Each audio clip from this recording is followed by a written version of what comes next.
मुझी उमास में आ छुत बिरात कान की सखी पिया के मिले तत्ते जा जाने तो सा पिया के जाने तो सा। आज ही बिल्कुल असां हिते सिंध यूनिवर्सिटी में मौजूद आहियूं। अचो त सिंध यूनिवर्सिटी जे बारे में तारीख़ जेकी सिंध यूनिवर्सिटी जी तारीख़ आहे उन जे बारे में ॻाल्हि ॿोल कंदासीं त आहे आख़िर सिंध यूनिवर्सिटी आहे छा, किथां स्टार्ट थी ऐं कॾहिं हिते ईजाद थी। जामशोरे में जॾहिं जामशोरे में ईजाद थी, हिन जो बुनियाद जेको रखियो वियो हो उहो अलामा आहे काज़ी रखियो हिते जामशोरे में। हिन जी पहिरीं जेकी कैंपस हुई उहा पहिरीं ओल्ड कैंपस जेकी हुई असांजी उते हो हीअ यूनिवर्सिटी। अचो त इन हवाले सां ॻाल्हि ॿोल वधीक कंदासीं त असल तारीख़ हिन जी कहिड़ी आहे, कहिड़ी सन में हिते university I. Doctor Asghar Ali उर्फ डा रकड़ो आहे। मां एसोसिएट प्रोफेसर आहियां centre for pure and applied geology में। ऐं हिते जेको आहे त मां 2009 खां कमु कयां पियो सिंध यूनिवर्सिटी में। सर इहो तव्हां ॿुधाइजो थोरो यूनिवर्सिटी जे हवाले, यूनिवर्सिटी कॾहिं हिते तव्हां जामशोरे में आई? सर हीअ तक़रीबन पार्टीशन खां पहिरियों हिन वजूद माना पहिरीं ओल्डेस्ट यूनिवर्सिटी आहे सिंध यूनिवर्सिटी पाकिस्तान जी। ऐं हीअ पहिरियों ओल्ड कैंपस हैदराबाद में हुयो, पोइ हीअ शिफ्ट थी आयो आहे तक़रीबन 60-70s जे विच में हिते जामशोरे में। ऐं उन खां वक़्त खां वठी करे हिन जी जेका आहे इंफ्रास्ट्रक्चर ऐं तालीमी सरगर्मी शुरू जेके अॼु ॾींहं ताईं जारी आहिनि। पहिरियों वाइस चांसलर हिते कहिड़ो रही चुको आहे? अलामा आहे काज़ी साहब, जंहिंजी मज़ार ते पोइ हींअर असां वेठा। पढ़ाई आहे हिते यूनिवर्सिटी जी कीअं आहे, थोरो उन जे हवाले सां बि। हा, पढ़ाई हिते पहिरियों जेको हुयो जेॾी महिल शुरू थी हिते यूनिवर्सिटी त उन वक़्तु एनुअल सिस्टम हूंदो हुयो। उन खां पोइ जेको आहे त 70s-80s जे दरमियान जो आहे हिते इंट्रोड्यूस थियो हुयो हीअ सेमेस्टर सिस्टम। सो हींअर असां वटि सेमेस्टर सिस्टम हले थो, जेको सेशन पहिरियों त मिड ऑफ ईयर्स हलंदो हुयो, पर हाणे काफ़ी सालनि खां ख़ासि तौर ते 2006 खां वठी करे इहो रिवाइज़ थियल आहे। ऐं जनवरी खां ईंदे डिसंबर ताईं असांजो हिकिड़ो सेशन पूरो थी वियो आहे। जे 2 सेमेस्टर असां पढ़ाईंदा आहियूं, जनवरी खां अप्रैल ताईं क्लासिस हलंदा ऐं उन विच में असां असाइनमेंट्स, मिड टर्म्स ऐं फाइनल टेस्ट वठंदा आहियूं। उन खां पोइ जेको आहे त सेमेस्टर ब्रेक थींदो आहे, एग्ज़ाम थींदा आहिनि, वरी सेम रिपीट थींदो आहे वेकेशन्स खां पोइ अगस्त में, जेको वरी कंटिन्यू फाइनल थींदो आहे वरी डिसंबर में। ऐं जेको अकेडमिक हवाले सां आहे असांजी सिंध यूनिवर्सिटी, उहा पहिरियों जे निस्बतन काफ़ी बहितर कमु करे रही आहे। ऐं हींअर जेके असांजा फॉरेन फैकल्टी डेवलपमेंट प्रोग्राम में डॉक्टरेट में काफ़ी नौजवान PhDs करे आया आहिनि। उन खां पोइ वधीक उन में तेज़ी आई आहे। ऐं सिंध यूनिवर्सिटी पाकिस्तान जी वाहिद यूनिवर्सिटी आहे जंहिंमें डॉक्टर ऑफ फिलोसॉफी जेके टीचर्स आहिनि फैकल्टी उहे सभिनी खां वधीक हिन यूनिवर्सिटी में आहे। अच्छा, हीअ तव्हांजी जनरल यूनिवर्सिटी आहे या रुगो साइंस? हीअ असांजी पब्लिक सेक्टर यूनिवर्सिटी आहे, पर इहा कवर करे थी काफ़ी ॿियूं शयूं बि, जीअं मेडिकल साइंस जा जेके बि शोबा आहिनि उन्हनि सां रिलेटेड असां वटि बायोकेम आहे ऐं माइक्रोबायोलॉजी, बायोकेमिस्ट्री ऐं फार्मेसी जेके मेडिकल साइंस सां रिलेटेड शोबा आहिनि। ऐं ईअं इंजन बायोकेमिस्ट्री ऐं फार्मेसी जेके मेडिकल साइंस सां रिलेटेड शोबा आहिनि। ऐं ईअं इंजीनियरिंग सां असांजो जियोलॉजी जो, जियोग्राफी जो ऐं इंजीनियरिंग जा हिते जेके इंफॉर्मेशन टेक्नोलॉजी में हाणे असांजी अलॻि सां फैकल्टी खुली आहे। त हीअ पब्लिक सेक्टर यूनिवर्सिटी आहे, हुननि वधीक खां वधीक हिकिड़ी माना जामिया लेवल जी जेको आहे त यूनिवर्सिटी आहे। आख़िरी हाणे तव्हांखां सवाल कंदासीं त न हिते स्टूडेंट जो जेको रवैयो आहे तव्हां सां उस्तादनि सां कीअं आहे? ॿियो उन्हनि जो बि चवणु आहे त उस्ताद सपियूं माना असांखे ईअं हरू हणनि था, इन हवाले सां तव्हांजो छा चवणु? हाणे इहा जेका शागिर्दनि जी पंहिंजी इवोल्यूशन आहे, त असां वटि जेको मूं ॾिठो आहे हिननि 10 सालनि में सच अहिड़ो को बि ईअं को मामूली हाणे जिते 30,000 शागिर्द पढ़ंदा हुजनि उते जेकॾहिं हिकिड़ो शागिर्द हो करे त इन में 29,999 शागिर्दनि जो कहिड़ो ॾोह? उन जो त कोन आहे न, त काउंट थींदी मेजॉरिटी में असांजी सिंध यूनिवर्सिटी जा शागिर्द तमामु सुठा आहिनि, ओबीडेंट आहिनि ऐं ओबलाइज कंदा आहिनि तमामु घणो। बाक़ी माइनर लेवल ते कोई प्रॉब्लम्स हूंदा त हूंदा, उहे इंतज़ामीन उहे असांजो डायरेक्टर स्टूडेंट अफेयर्स आहिनि, प्रोस्ट आहिनि, ॿिया जेके बि रिलेटेड आहिनि उहे उनखे कवर करे वठंदा। ॿी ॻाल्हि जेका आहे उस्तादनि जे हवाले सां जेका नवाण आई आहे सिंधी नौजवाननि में, जेका पहिरियों कोन आई, जेका पोयनि ख़ासि तौर ते 5 सालनि में ॾिठी वई आहे, उहा आहे तालीम तरफ़ संजीदगी। पहिरियों क्लास जेकॾहिं उस्तादु चवंदो त मां नथो वठां त बसि हो बि हलिया वेंदा, पर हींअर ईअं न आहे। जेकॾहिं कोई उस्तादु अला करे ईअं न करे, जेकॾहिं कोई करे बि थो त उहो शागिर्द उन पोयां वञी डायरेक्टर वटि, डीन वटि, ख़ुदि बुरफर साहब वटि काफ़ी कंप्लेंट्स वयूं त साईं फलाणो नथो पढ़ाए, फलाणो नथो पढ़ाए। त को एकड़ बेकड़ ईअं थींदो हुजे, बाक़ी मजमूई तौर ते ईअं कोन्हे को। तमामु सुठो माहौल आहे असां वटि, ऐं असांजी यूनिवर्सिटी हाणे मुक़ाबिलो करे पई पाकिस्तान लेवल ते, ऐं काफ़ी तेज़ीअ तरफ़ वधे पई। यूनिवर्सिटी जे हवाले सां मैसेज कहिड़ो ॾियणु चाहींदा तव्हां? सर मां यूनिवर्सिटी वारे इहो मैसेज ॾियणु चाहींदुमि तव्हां सभिनी खे त महिनत कयो, ऐं इहे जेके अजाई ॻाल्हियूं आहिनि, जेके समाजी ऐं सियासी रिलेटेड शयूं आहिनि, उनखे तव्हां टच न कयो। शागिर्दनि जे लाइ इहो आहे त तव्हां पाण महिनत करे पढ़ो ऐं अॻिते वधो, ऐं असांजा उस्ताद बि महिनत कनि था, तव्हां बि महिनत कयो, ऐं इंतिज़ामी तौर ते बि उहे पंहिंजे वसार कोशिशूं कनि था, ऐं असांखे अञा अॻिते वधिणो आहे। अञा हीअ माना असांजो ईअं सम्झो त शुरूआती स्टेज जो लास्ट स्टेप आहे, हिन खां पोइ वरी ॿियो मरहलो शुरू थींदो, जंहिंमें असांखे अञा अॻिते सिंधी माण्हुनि खे वधिणो आहे ऐं मुक़ाबिलो करिणो आहे। मुंहिंजो नालो ग़ुलाम रसूल चांडियो आहे, ऐं हिते यूनिवर्सिटी में नौकिरी थो कयां। सिंध यूनिवर्सिटी जी तारीख़ कुझु हीअं आहे त 1948 में इहा सिर्फ़ु एग्ज़ामिनेशन बॉडी हुई, हुनजी पंहिंजो सिर्फ़ु इम्तिहान वठंदड़ बॉडी जेका कराची में हुई।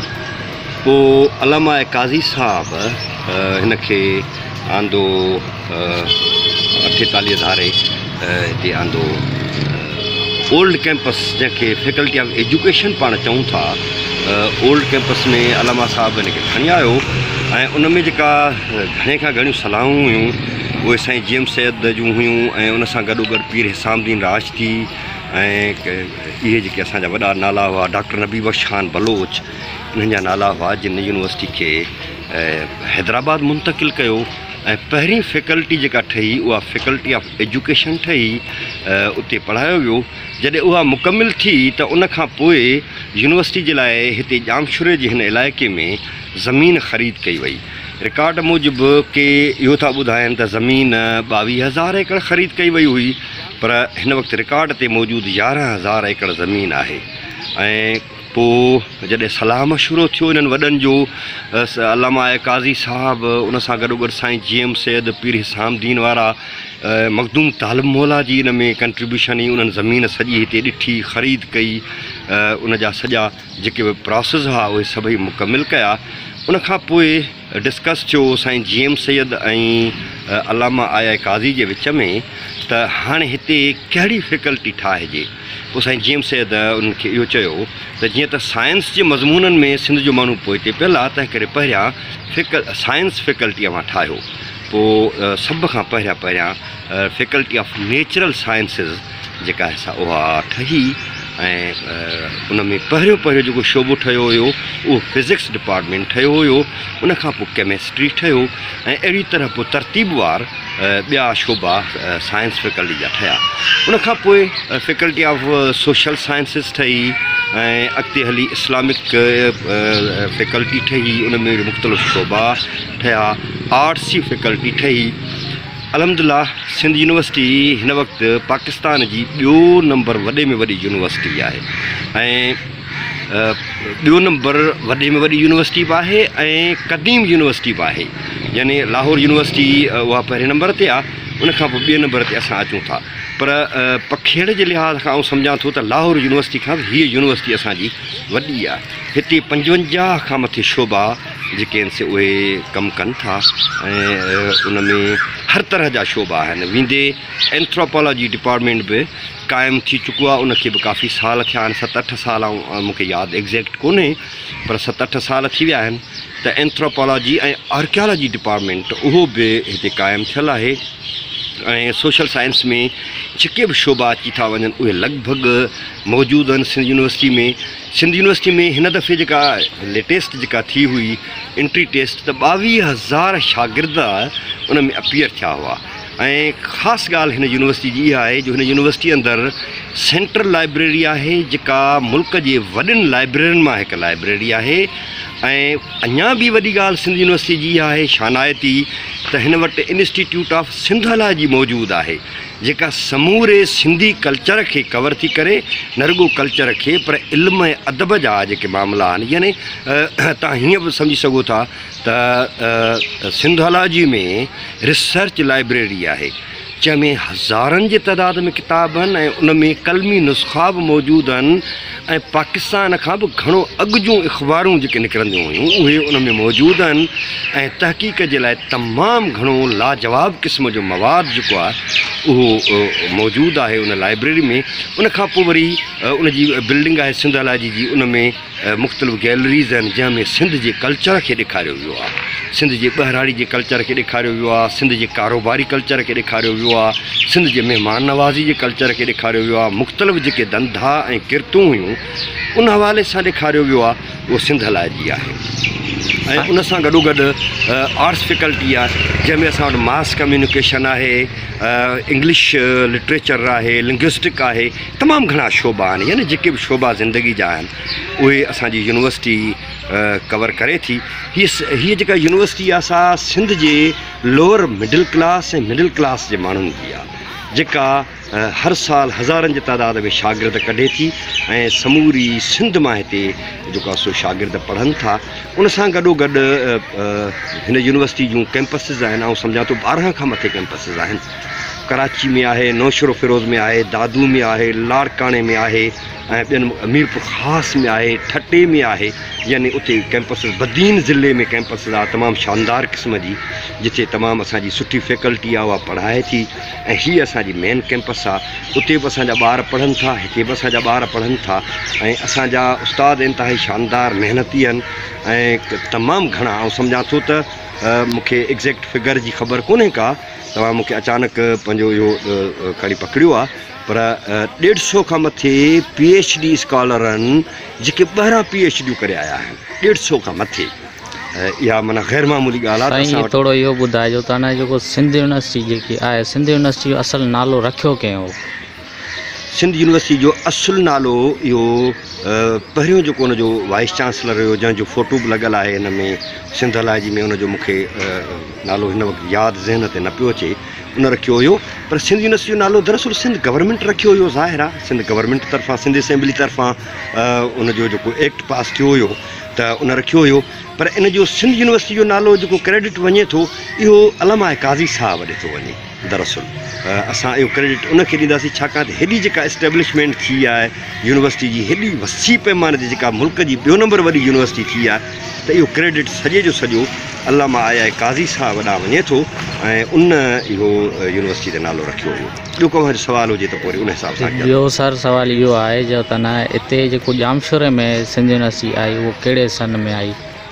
48 में 1948 में हेॾां शिफ्ट थी आई हुई हैदराबाद में ऐं कुझु ई सालनि खां पोइ वरी हिन पासे पंहिंजो शिफ्ट थी असां वटि जामशोरे में शिफ्ट थी आई। जेसिताईं उन्हनि ज़मीनुनि जा मामला ॾिठा, हल कया ऐं ख़रीदारियूं कयूं, ज़मीन जी डिमार्केशन वग़ैरह जेका थी ऐं उन जा दंग दड़ियूं जेके आहिनि उहे सभई उन्हनि जॾहिं करे वरिता त उन खां पोइ हिन पासे जेको आहे सो कंस्ट्रक्शन जो कमु थियो ऐं हिन पासे उहा शुरूआति थी वई यूनिवर्सिटी। तारीख़ जेकी ॿुधाए थी त न 1951 में हैदराबाद में ओल्ड कैंपस में आई जी, जामशोरे में जेकी आई आहे 1963 में आई आहे, उहो दुरुस्त तारीख़ आहे या न? हाणे इहो मुख़्तलिफ़ अंग अखर ॿुधाइनि था। असां जेकॾहिं सिंधोलॉजी जी लाइब्रेरी मां वञी हिस्ट्री पढ़ंदासीं या वरी कैटलॉग अवां जेके ॾिसी वठंदव न जेको ॿारनि खे ॾींदा आहिनि पंहिंजो एडमिशन जे लाइ, त उन कैटलॉग में सिंध यूनिवर्सिटी जो मुकमिल इंट्रोडक्शन लिखियलु हूंदो आहे।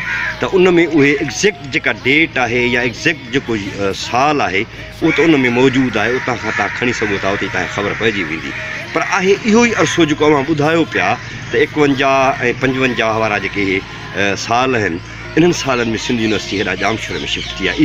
इहो ई अरसो आहे। बाक़ी 48 में कराची में सिर्फ़ु इम्तिहानी बॉडी हुई, सिर्फ़ु इम्तिहान कॉलेजुनि में थींदा हुआ ऐं उन्हनि जी रिज़ल्ट वग़ैरह जेका आहे सा उहा कराची यूनिवर्सिटी मां उहा अनाउंस थींदी हुई। कराची यूनिवर्सिटी मां न, पर कराची में क़ाइमु सिंध यूनिवर्सिटी मां सिर्फ़ु रिज़ल्ट अनाउंस थींदी हुई। ए बी डेरो सिंध यूनिवर्सिटी जामशोरो। जीअं त साईं वारनि जो सुवालु आहे त सिंध यूनिवर्सिटी कॾहिं ऐं कीअं क़ाइमु थी। सिंध यूनिवर्सिटी 1947 जी करारदाद में पास थी ऐं 51 में 47 खां 51 में जेको आहे हिनजो क़यामु थियो। जेकी असांजी सिंधी असेंबली आहे उन हिनखे पास कयो। पहिरियां जॾहिं पाकिस्तान ऐं हिंदुस्तान अलहदा थिया त पूरी हिन में 2 यूनिवर्सिटियूं हुयूं, जेकी हिकिड़ी पाकिस्तान आज़ादु थियण खां पोइ बम्बई हली वई। पोइ उहा ॿी जेकी हुई असां वटि तालीमी निज़ाम बहितर न हुयो, उहा यूनिवर्सिटी त ज़रूरु हुई पर नंढिड़ो हिकिड़ो सेटअप हूंदो हुयो जेको रणछोड़ लाइन में शुरू थियो। उन खां बाद में रणछोड़ लाइन खां हिननि खे तालीम खे बहितर करण जे लाइ पोइ जॾहिं पाकिस्तान जो कैपिटल उन टाइम कराची हूंदो हुयो त कराचीअ खे जॾहिं हैदराबाद खां अलॻि कयो वियो, कराची हैदराबाद खां अलॻि थियो त पहिरियों एजुकेशन सिस्टम जारी कयो वियो हैदराबाद में, जेको हिन वक़्तु टीचिंग सेंटर आहे हैदराबाद में, शायदि AY अलहंदो शाह जे नाले सां। बहरहाल सही मालूमात एतिरी आहे जो अलहंदे शाह जे नाले सां लखचाड़ी ते स्कूल आहे जेको टीचिंग असिस्टेंट एजुकेशन सिस्टम खे जारी कंदा आहिनि। उन खां बाद में उनखे वरी मुंतकिल कयो वियो, जेको हाणे जो असांजो ओल्ड कैंपस आहे उन में उनखे जारी कयो वियो। उते टीचिंग असिस्टेंट टीचरनि खे तालीम जे लाइ एजुकेशन खे हलाइण जे लाइ उते तालीम हलाइण जे लाइ इहा शइ हलाई वई। 61 जे ॾहाके में उनखे तालीम खे फैकल्टी ऑफ एजुकेशन साइंस जा सब्जेक्ट आहिनि, छो जो साइंस ऐं बायोलॉजिकल ऐं अर्थ साइंस 2 सब्जेक्ट पढ़ाया वेंदा हुआ। पर उन टाइम ते उते वरी जीअं ई पाकिस्तान आज़ादु थियो त एजुकेशन जो टीचिंग वधि में वधि असांखे टीचर खपंदा हुआ, त यूनिवर्सिटी जो क़याम जॾहिं थियो त उहो वधि में वधि टीचर उते ॾियणु लॻा। उन खां पोइ कुझु अर्सो इहा सिलसिलो हलंदो रहियो। हाणे ॾहाको अची वियो 60 जो। 60 मां 61 आहे, बहरहाल तारीख़ ते ॿुधाए मौरख लिखनि था त हिकु सिस्टम ॿियो, छो जो आबादी जे तनासुब सां वरी जीअं जीअं शयूं वधंदे वयूं, आबादी वधंदे वई, त असांखे हिते सिंध यूनिवर्सिटी जेको हैदराबाद खां 15 किलोमीटर जे फ़ासिले ते जामशोरो क़ाइमु आहे, हिते कैंपस ठाही वई। अलामा काज़ी जेको आहे हिनखे क़ाइमु कयो। होॾां उनजो नालो जेको आहे अलामा काज़ी, जंहिंजो नालो एल्सा काज़ी कैंपस रखियो वियो। तालीम खे बहितर करण जे लाइ ॾींहं ॾींहुं इहो त सभिनी खे ख़बर आहे त इहा सिलसिला आबादी जे तनासुब सां तालीम जो मयार, तालीम जो स्टैंडर्ड, तालीम जूं ॿियूं जेके बि शयूं आहिनि उन्हनि खे बरक़रार रखण जे लाइ हिते कैंपस क़ाइमु कयो वियो। पोइ आर्ट्स फैकल्टी उते हुई, उनखे हिते खणी आया, साइंस फैकल्टी हुई उनखे बि हिते खणी आया ऐं उन्हनि खे अॻिते वधाइण जे लाइ जीअं जीअं वक़्त जी तक़ाज़ा हुई अॻिते तालीम वधंदी रही। कैंपसिस में फैकल्टी जेको आहे science, faculty of social science, faculty of arts, faculty of business administration, faculty of pharmacy, जेके इहे असांजी फैकल्टियूं आहिनि। हिन मौजूदा जेके कैंपसिस आहिनि उहे 8 कैंपस यूनिवर्सिटी जा आहिनि, जेको जंहिंजा बदीन कैंपस आहे, जेको लाड़ कैंपस जे नाले सां सॾियो वञे थो। दादू कैंपस आहे, मशहूरु करो कैंपस आहे, लाड़काम कैंपस आहे, सूफिज़म आहे, पर हुनखे हाणे यूनिवर्सिटी दर्जो ॾिनो अलहदा थी वियो हुयो। डॉक्टराणो मशवरो कयो वग़ैरह। इहे 8 कैंपसिस हिन वक़्तु आहिनि ऐं असांजा ॿिया बि जेको एफिलेटेड कॉलेज आहिनि लॉ कॉलेजिस। सर मुंहिंजो इहो तव्हां सां हिकिड़ो सुवालु आहे त हिकिड़ो जामशोरे में जॾहिं यूनिवर्सिटी आई उहो कहिड़े सन में आई? जामशोरे में जॾहिं यूनिवर्सिटी आई उहो 47 खां 51 जो ॾहाको आहे, तॾहिं यूनिवर्सिटी हिते आई। पर हिन पासे जेको आई उहो 61 तक़रीबन 61 जे ॾहाके में आई आहे। उहो कंहिं हिते बुनियादु रखियो? मोहतरम अलामा आया कादी साहब। ऐं हिते कहिड़ो अहिड़ो वाइस चांसलर आयो जेको तव्हांजे हक़ में बि कम वग़ैरह कयईं, या अहिड़ो कहिड़ो तव्हांजी नज़र में वाइस चांसलर आहे? सर सभु त यूनिवर्सिटी में वाइस चांसलर सुठा रहिया। हाणे पुराणे दौर जी ॻाल्हि कजे ऐं हाणेको दौर जी ॻाल्हि कजे त सभई जेके बि वाइस चांसलर आया उन्हनि पंहिंजे दौर में एकेडमिक जे हवाले सां ऐं एडमिनिस्ट्रेशन जे हवाले सां सुठा कम कया। जंहिंजो पहिरियों नालो जेको आहे डॉक्टर अलामा आया कादी, जंहिं हेॾी वॾी यूनिवर्सिटी हिते आबाद कई ऐं उन्हनि जा इदारा वरी अॻिते हलंदा रहिया। पर मुख़्तलिफ़ टाइम ते मुख़्तलिफ़ तब्दीलियूं थींदियूं रहियूं ऐं उन्हनि में इज़ाफ़ो थींदो रहियो। जी बिल्कुलु, असां हिते मौजूदु आहियूं सिंध यूनिवर्सिटी में। तव्हां ॾिठो असां ॻाल्हि ॿोल कई मुलाज़िम ऐं हिते वर्कर जेके आहे कमु कनि था, प्रोफेसर आहिनि, ऑफिसर आहिनि, उन्हनि सां ॻाल्हि ॿोल कई। जीअं त पहिरीं 1947 जीअं पार्टीशन खां पोइ 1948 में यूनिवर्सिटी जेकी आई कराची में, पोइ सिंध असेंबली मां असांखे हिन जो बिल पास करायो वियो, अलॻि यूनिवर्सिटी हिकिड़ो ॾियण जो इरादो कयो। उन हवाले सां पोइ 1951 या 55 में हैदराबाद ट्रांसफ़र कई वई, जेको पाकिस्तान जो गादी जो हंधु उनखे नालो ॾिनो वियो, मुक़ररु कयो वियो। पोइ 1955 में उते यूनिवर्सिटी क़ाइमु कई वई। उते नालो यूनिवर्सिटी एजुकेशन ऑफ फैकल्टी। पोइ 1960 मां 63 खां पोइ वरी जामशोरे में अलामा आया कादी विज़िट कयो त उते हिते आब हवा ऐं जाइ हिते उनखे सुठी लॻी। पोइ उन हवाले सां हिते अलामा आया काज़ी 1963 या 62 जे अरसे में हिते अलामा आया काज़ी हिते यूनिवर्सिटी खणी आयो। हिते पोइ नेचुरल साइंस जे नाले सां हिते फैकल्टी उहा ॾिनी वई। पोइ आहिस्ते आहिस्ते हिते यूनिवर्सिटी डिपार्टमेंट आहिनि, 62 डिपार्टमेंट जेके चया वञनि था, उहा हिते आज़ादु कई वई। कैमरामैन अहमद अली सां गॾु रिपोर्टर बासित अली, सोच टीवी जामशोरो। सब्सक्राइब कयो हमारे पैनल चैनल सोच टीवी के बेल आइकन के दबाएं, कदें भी न विसारिंदा। सब्सक्राइब करें आपके अपने चैनल सोच टीवी को और बेल आइकन पर क्लिक करना ना भूलें। Don't forget to subscribe our channel Soch TV and press the bell icon.